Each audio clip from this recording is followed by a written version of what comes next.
Ah oui, c'est un sujet sérieux.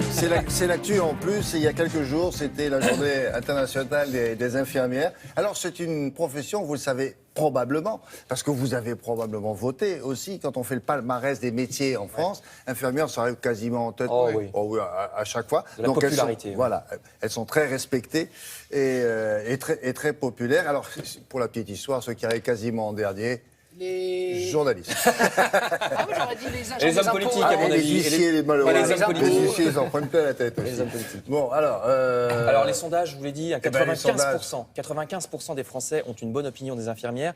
Mais attention, moins d'un tiers des Français voudraient être eux-mêmes infirmiers ou infirmières. Parce qu'en fait, ils savent très bien que c'est un métier assez dur. Donc on va voir tout ça. On va d'abord voir un petit peu d'histoire et on va commencer par la tête de Pasteur. Pourquoi Pasteur?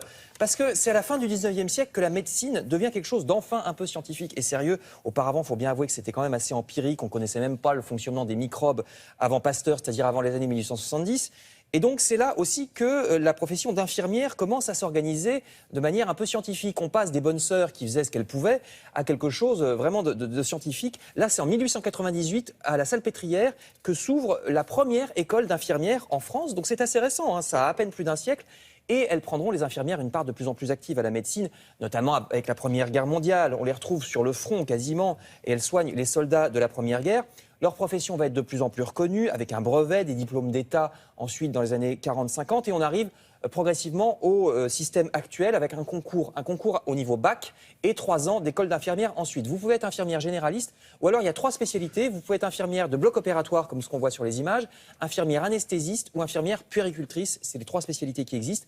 Il y a actuellement 600 000 infirmières. C'est la plus importante des professions médicales. Elles sont 2 fois plus nombreuses que les médecins, les infirmières. Elles sont à 80% en hôpital. Le reste, c'est les libérales qui visitent les patients.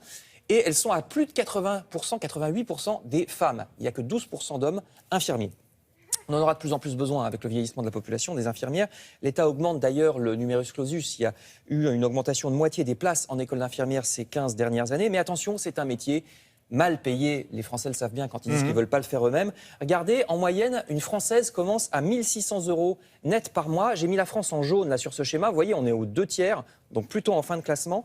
Alors vous voyez, c'est marqué 36 à la fin de la ligne. C'est parce que c'est 36 000 $ par an pour une infirmière en moyenne. Donc même celles qui ont de l'ancienneté, on est bien après l'Irlande, l'Allemagne, la Belgique. Une infirmière française gagne presque un tiers de moins qu'une Belge, figurez-vous. Et on est un des rares pays où l'infirmière gagne pas plus que le salaire moyen. La plupart du temps, c'est un salaire plus élevé que le salaire moyen du pays. Mais non, chez nous, c'est le salaire moyen à peine.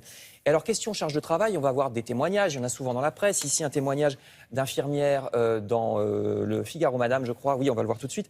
Infirmières de Marseille qui disent qu'elles ont fait des mois à 200 heures de travail. Oui, c'est un extrait de Madame Figaro.